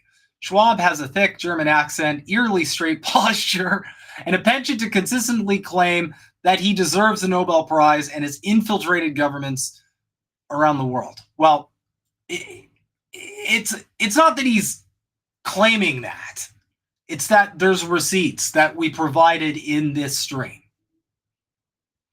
Most notoriously, in 2017, he claimed he was able to penetrate the cabinet of Prime Minister Justin Trudeau by virtue of the fact that many of its ministers had once been members of the WEF's Young Global Leaders program. I was at a reception for Prime Minister Trudeau, and I know that half his cabinet, or even more than half his cabinet, are actually young global leaders, said Schwab in a widely circulated video. The creepy language is not only limited to Schwab. The WEF put out a video praising a future where you'll own nothing and be happy. That's their hallmark phrase. And in the depths of COVID-19, the group began relentlessly trumpeting the pandemic as an opportunity for a great reset, under which the global economy would be rebuilt to their preferred specifications. When Trudeau subsequently used the word reset to describe Canadian pandemic policy at a UN speech in November 2020, the accusation was that he was taking the line directly from his shadowy WEF masters. The WEF is basically a group of absurdly rich people pretending they're saving the world. Cosplay for rich people. That's not wrong, but there's a spin. If the WEF is guilty of any conspiracy, it's the one where they convene unbelievably expensive conferences in Davos, Switzerland, where attendees eat $50 burritos and pretend that they're altruistic heroes out to save the planet. It's a phenomenon called the Davos Man. While prior generations of the elite were generally comfortable limiting their social engagements to elite golf clubs or yachting regattas, the genius of the WEF has been in attracting a new kind of elite who, in the words of one analysis, wants gratitude and validation that he's doing his part to make the world a better place. So there's a word for that. It's called a narcissist. If you want the specifics, it's a covert narcissist. They just want the gratitude and the validation. They don't care where the fuck it comes from. That's all they care about. It's also called a neoliberal. A recent Vanity Fair profile called it a place where the uber rich schmooze and strike deals under the guise of saving the world. A frequent theme of WEF summits are corporate and world leaders giving high-flying optimistic speeches about human brotherhood, even as they pursue policies that are effectively the exact opposite, such as Microsoft CEO talking about AI ethics as his company sells surveillance technology to China. You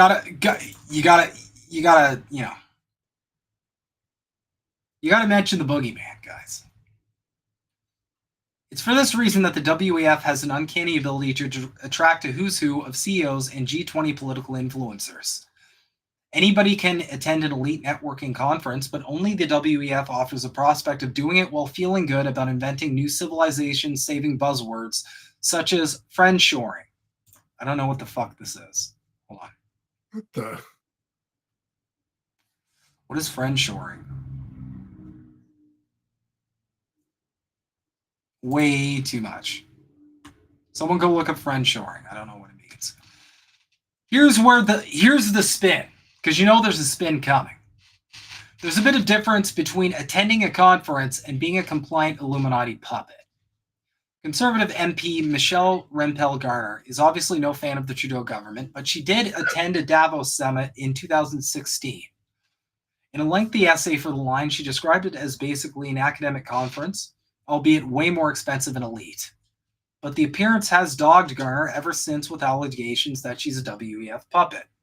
The thrust of Garner's counter-argument is that conspiracists are putting too much stock in the notion that a politician could have their entire allegiance shaped simply by attending a conference, receiving an award, or reading a badly conceived white paper. If Trudeau has a weakness for using WEF talking points, she wrote, it's mostly because he's an idiot who recycles fashionable buzzwords and wouldn't mind an invite back to the Davos party scene. How much longer is this? Oh my God. Think of it as a secular version of the accusations that once dogged the Catholic Church.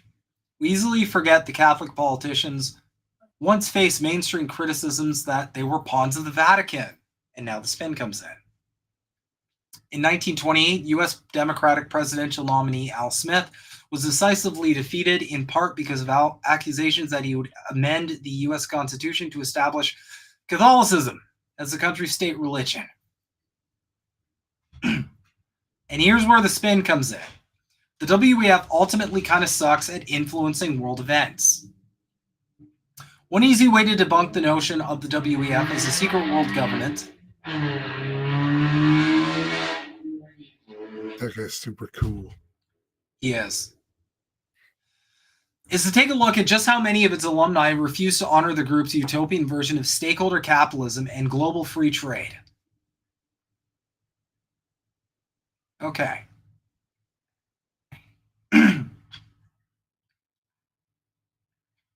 So there's more examples down here. I'm going to scroll to, is this the end here?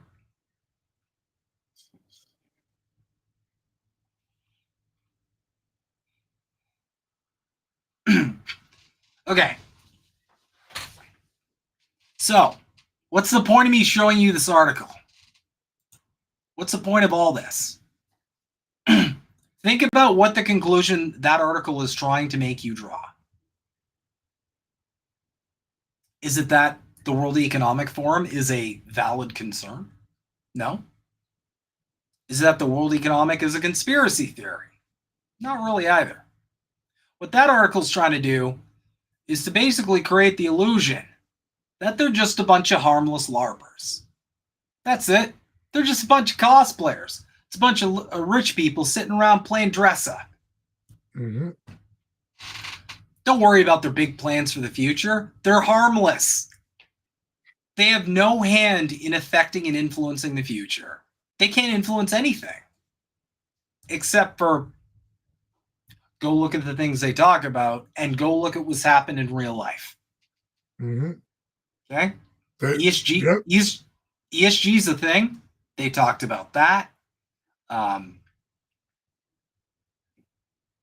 Well, you even look at like some of the leaders of some country like Macron and Angela Merkel. They were like relatively little known people. They went to the Davos thing. Within like 6 months, they were the leaders of a country. Mm-hmm. So. Not just that. Think of all the, for better or worse, whatever you think of the issue, think of all the climate agendas that governments are just operating in perfect lockstep about now. And also, bear in mind, if these were just LARPers, why don't we have BlackRock and Blackstone Group and Google? Why is there this massive coalition forming around the same group? Sounds like a lot for just a conference event. They're partners, right? So just something to think about. However, there is one more quick short I want to show everybody.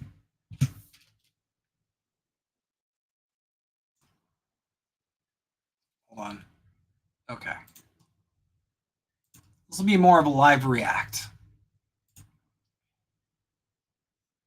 Hope I will have the pleasure still to be invited for the meeting when we meet for the 20th Governance Summit.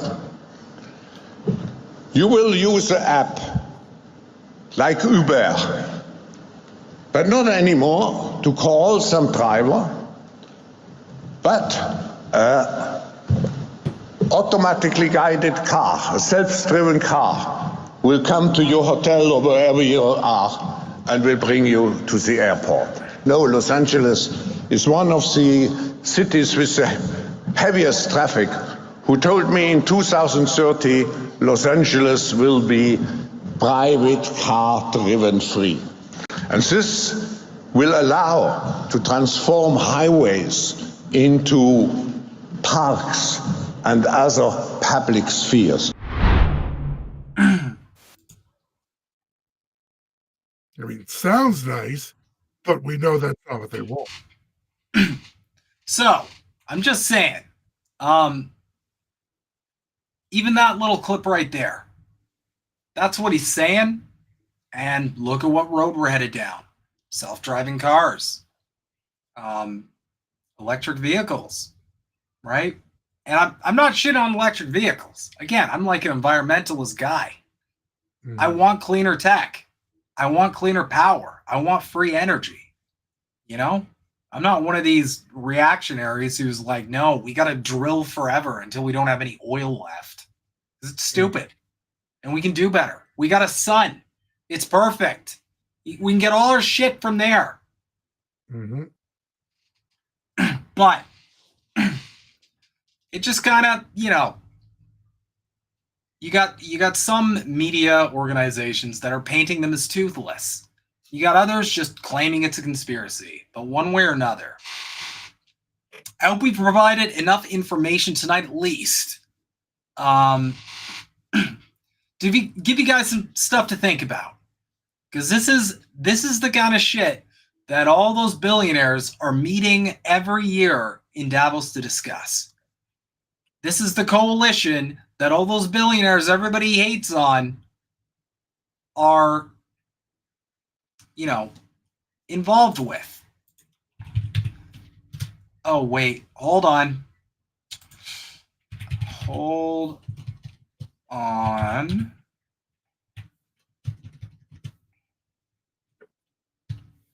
Oh, really? Interesting. Interestingly enough, Elon Musk's companies are not a part of this, which likely could be. I mean, there's when you're the world's richest person, there's a way around it, obviously. But that was interesting. I digress.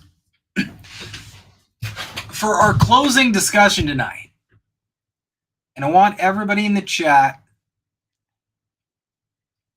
to take part in this too.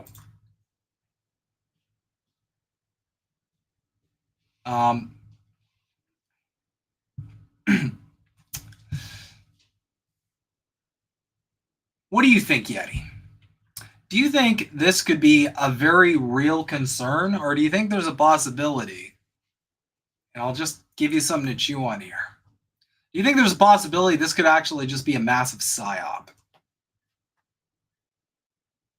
I mean, it very well could be, but it's hard to tell because, like you said, it does seem to be leading down all the ways they are saying. So, yeah. And I asked that because I'm not sure myself. I haven't arrived at a conclusion. And that's what we're going to do here a lot at the Maple Files moving forward. We're going to have real discussions about stuff, especially if we're not sure about something, especially myself. I have a lot of issues that I can, pretty much any issue I can be moved on, really, if it's the right argument. Like I said, I'm always open to learning new things, and with new facts and stuff like that, you do change opinions. That's how the world works. That's how people should. Yeah. At one point in time, I thought Trudeau cared about us. And look how that turned out.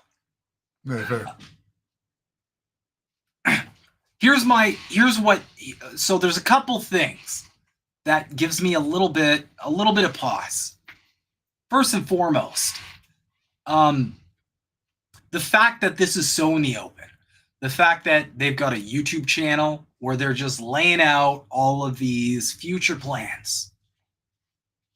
The fact that you can buy these books on Amazon.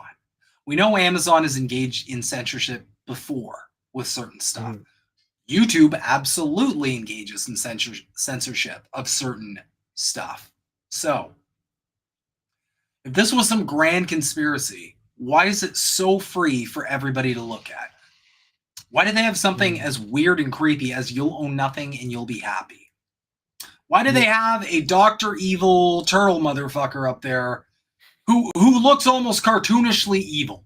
Looks almost cartoonish like Bond villain shit up there saying, and if you notice in all his rhetoric, he's not saying we could have this. In the future, this could happen. This is possible. He's saying in the future, you will eat the bugs. You will live in the pod. You will drive in the robo-car. And if you posted anything on Twitter, it will drive into a lake. Okay, I got carried away, but I digress. So there's that. Another thing I wonder about, and this is just like me trying to kind of figure out the information for myself. Because again, I don't know. I don't know if it's not. There's certainly a lot of evidence to suggest that there are actual initiatives that are coming to fruition. So that is something I'm weighing as well. Also, this is a lot of work for a fucking psyop. I'll be the first one to admit this. This is a lot for just like a ruse. Cowboy Kitty, are we the NPCs that broke free? Yes, we are, and welcome home. This is the Canadian side of it. But yeah. Here's another, this is just something I think about. If I were faced, because again, all this World Economic Forum stuff, this just came to light very recently. It's been around for a while, of course, but it didn't become a matter of public discourse, like widely discussed public discourse and mentioned by very many like top conservative reactionary faction members until recently. Now, if I were at the top and I started to recognize that a growing number of people, way more people than I would ever be able to subdue with any amount of force. And that's a reality, guys. Don't ever let them demoralize you. Go look at, like, love the truckers, hate the truckers. Look at all they achieved with the limited numbers that they had. Okay? There are so many more of us than there are of them. And if we ever gain that solidarity, there's nothing they could do. We could bring the ruling class to their knees within days. We'll talk about that later. But alas, if I were one of those people at the top, I was sitting there thinking, wow, a lot of people are deeply not happy with this system. What better way to get them to cling to the status quo and cling to what they actually have than to introduce a shadowy, scary, creepy new form of life on the horizon? You know nothing, you like the bugs, you live in the pod, you got the robocar, the 15-minute cities. We didn't cover that tonight. Maybe we'll cover it later on.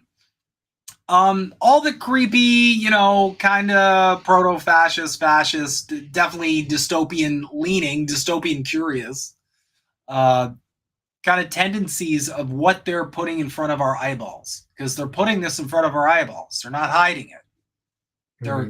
They got their pants down. They're like, look at this. I don't know why I made that analogy. So,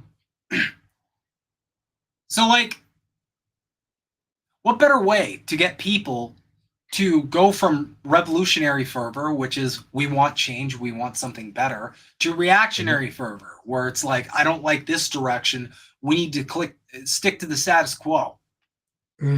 What better way to do that than with some shadowy, scary sort of organization like this? And it's tricky because there's some reason for it to be an op. There's some things that don't really make a lot of sense, especially given that, a lot of the plans historically that government has had cooked up for us, they're well hidden. Look at what happens to people who uncover those secret plans, like Julian Assange or Edward Snowden. Well, they're treated very harshly. And that's because those plans are hidden. But these aren't. It's just out in the open for everybody to see. That's the thing. They're not even trying to hide anything, so it is very odd to kind of work through it. Yeah. And I mean, also, it could be a power move. It could be a power move. That they could just be telegraphing, this is what we're going to do. We're doing this, whether you like it or not. Yeah. So I don't know one way or another. Because again, there's a lot to unpack. But I'm just putting myself in someone else's shoes. If I were like a person who was benefiting greatly from a specific system, and I started to notice everybody else was unhappy with that system, and I didn't really care about them, I would probably try and find a way to change the narrative. I'm not saying, again, I don't know. And again, there's plenty of evidence to the contrary. But it is something I've kind of gone back and forth in my head about, where it's like, why are we seeing all this? I don't know. What are your thoughts, man? Well, I think it's going to come down to, we know someone wants control of something. So I think from there, you can figure out that it's best time to start learning how to fend for yourself, as I've said numerous times. Mm-hmm. Because whether they're doing this or not, something's going to go wrong. Yeah. Like, there's going to be consequences to this mucking about of stuff. Whether it's a joke or not, it's going to have real world consequences. Yeah. And you know, that's a whole episode in and of itself. Because folks, I mean, I'm way behind Yeti on this. I gotta up my game real hard. Did you see my portable solar generator I built? I don't remember. Hold on. I got pictures. Go for it. I'm like, really start putting pictures on my phone or on my computer so I can pull them up. That would involve learning how to use computers more.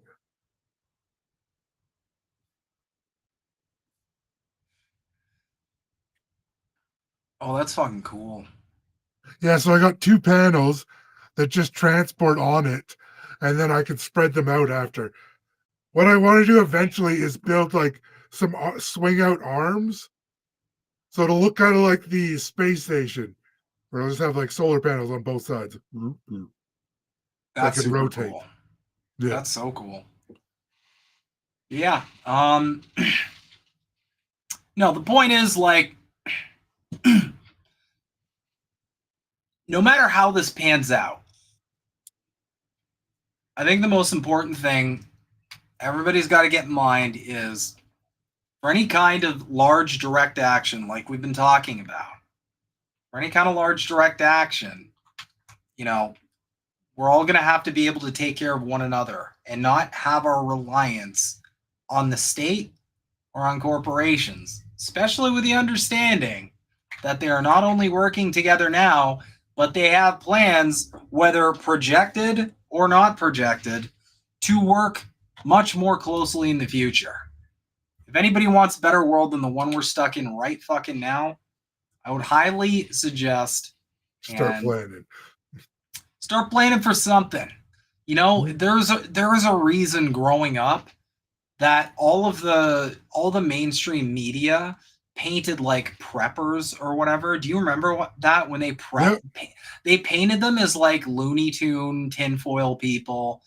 I feel like it's because they don't want people being self-sustainable. They want people that they can take stuff away from. Because listen, you know, we don't know what level of 1984 this is going to end up being, but, you know, I know people who had their bank accounts frozen. So that's one thing right off the bat. If your bank account's frozen, how are you going to eat? Well, if you have a garden, you can at least feed yourself. Yep. And, you know, I know... Make yourself ungovernable. Exactly. What that means is make sure you can take care of every need you need. So there's actually a really good guy named called Bush Radical on YouTube who does cabin builds and stuff. But he always says he's like a place to sleep, place to cook food, and a place to shower. Yep. And that's especially scary up here in Canada because, we got winters, and winters are, they're a little taxing. I'm one of the weirdos that kind of just walks around in a t-shirt. I'm one of those guys, so I like so you're like me. Yeah. People used to laugh at me because I'd have sandals in -40. Yeah, exactly. I was made fun of as a kid for it too, because I was jogging in a tank top and shorts, and everybody was like, "What the hell are you doing? You're gonna die." I remember one time my to this day I don't even know, it must just be like, I don't know, the heritage. I don't know how else we pulled this off. My sister and I growing up one Christmas got really drunk on vodka, and we literally passed out in the snow. We just slept in a snowbank. We were sleeping in a snowbank, and we were fine. My dad found us like hours later. He woke us up. He's like, "Get in. How are you alive? Get in the house." We were just fine. We were fine. The snow was melted around us and shit. We were just like, okay, well, get back in the house before I kill you. Wait, what? Okay. Yeah. What's this kid doing out here? Exactly. All right. Well, anyway, that was Canada in the World Economic Forum, everybody. I hope that was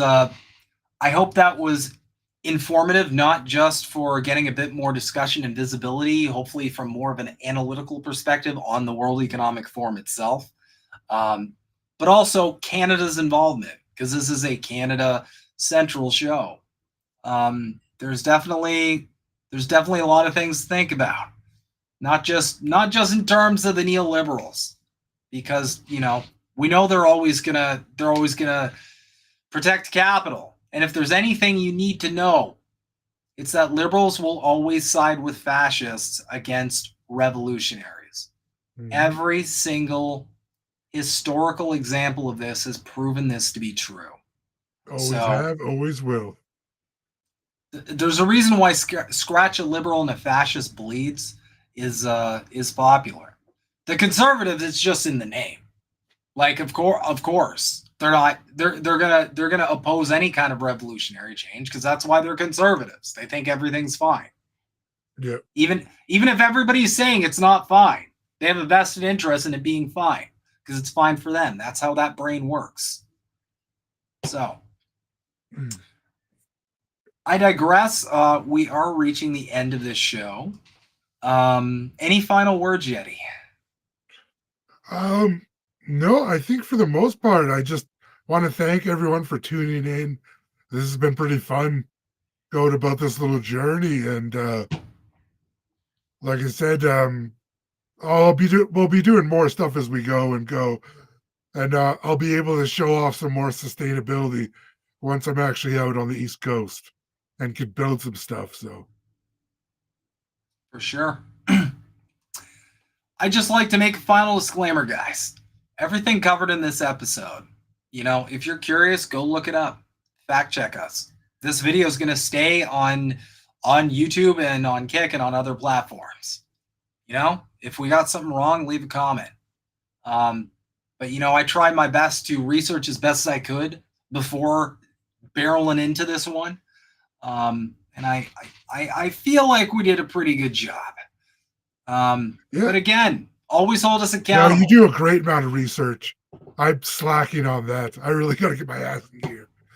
That's fine. Well, it's episode 4. We haven't gotten our groove yet. It'll come. Believe me.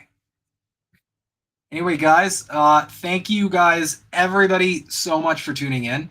Not just here, but on Twitter, on Kick, on everywhere. I'm seeing all the different. Oh, okay. That's cool. You hover over the eyes and it gives you a whole list. Okay. Thank you to everybody on Twitter, Facebook, my YouTube channel, and Indie News Network, both on Twitch and INN. Thank you guys so much. Appreciate it. We'll see y'all next Monday. Have a beautiful week, everybody.